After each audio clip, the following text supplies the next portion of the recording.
दोस्तों, एक समय की बात है। एक बार गौतम बुद्ध ने उनके एक शिष्य ने पूछा, गुरु जी, कृपा हमें बताइए कि कर्म क्या है। गौतम बुद्ध ने अपने शिष्यों से कहा कि कर्म को समझने के लिए मैं तुम्हें एक कहानी सुनाता हूँ। इस कहानी से तुम समझ जाओगे कि कर्म क्या है। भगवान बुद्ध जी बोले, एक समय की बात है। बुलंद शहर का राजा घोड़े पर बैठकर अपने राज्य का भ्रमण कर रहे थे। चारों तरफ भ्रमण करने के बाद वह एक दुकान के सामने आकर रुक गए। रुकने के बाद राजा ने अपने मंत्री से कहा कि मंत्री जी, मालूम नहीं क्यों, लेकिन लगता है कि इस दुकानदार के लिए कल ही फांसी की सजा सुना दूं, इसे मृत्यु दंड दे दूं। मंत्री राजा से इसका कारण पूछ पाते कि राजा जी राज दरबार की ओर बढ़ गए। मंत्री ने इस बात का कारण पता करने के लिए अगली सुबह भेष बदलकर आम जनता की तरह उस दुकानदार के पास जा पहुंचा। दुकानदार चंदन की लकड़ी बेचने का काम करता था। मंत्री ने दुकानदार से पूछा कि उसका काम कैसे चल रहा है। तब दुकानदार ने बताया कि उसका बहुत बुरा हाल है।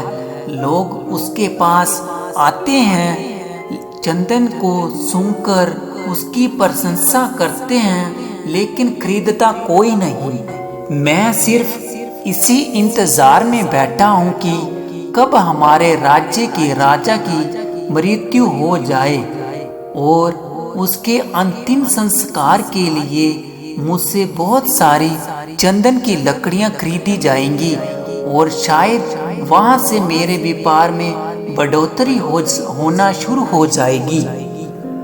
मंत्री को सारी बात समझ आ गई कि यही वह नकारात्मक विचार है जिसने राजा के मन को भी नकारात्मक किया। वह मंत्री बहुत बुद्धिमान था। उसने सोचा कि मैं आपसे थोड़ी चंदन की लकड़ियां खरीदना चाहता हूँ। ये सुनकर दुकानदार भी बहुत खुश हुआ और उसने सोचा कि चलो कुछ तो बिका। उसने चंदन की लकड़ी को कागज से लपेटकर और अच्छी तरह पैकिंग करके वह लकड़ी मंत्री को दे दी। मंत्री अगली सुबह चंदन की लकड़ी लेकर राजा के दरबार में पहुंचे और राजा से कहा कि महाराज, वह जो दुकानदार है उसने आपके लिए तोहफे के रूप में चंदन की लकड़ियां भेजी हैं। ये सुनते ही राजा बहुत खुश हुआ और मन ही मन में सोचने लगे कि मैं बेकार में ही उस दुकानदार के बारे में गलत बातें सोचता था। उसने चंदन की लकड़ियों को हाथ में लिया। उसने बहुत ही अच्छी सुगंध आ रही थी।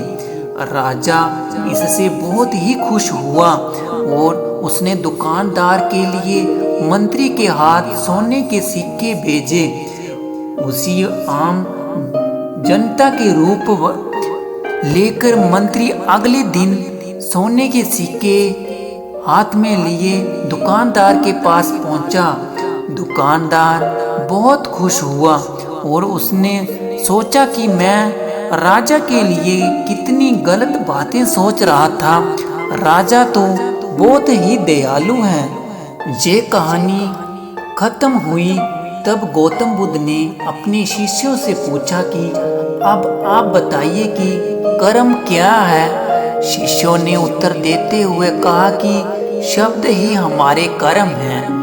हम जो काम करते हैं वो ही हमारे कर्म हैं। जो हमारी भावनाएं हैं वही हमारे कर्म हैं। गौतम बुद्ध ने सभी शिष्यों के जवाब सुनने के बाद कहा, आपके विचार ही आपके कर्म हैं।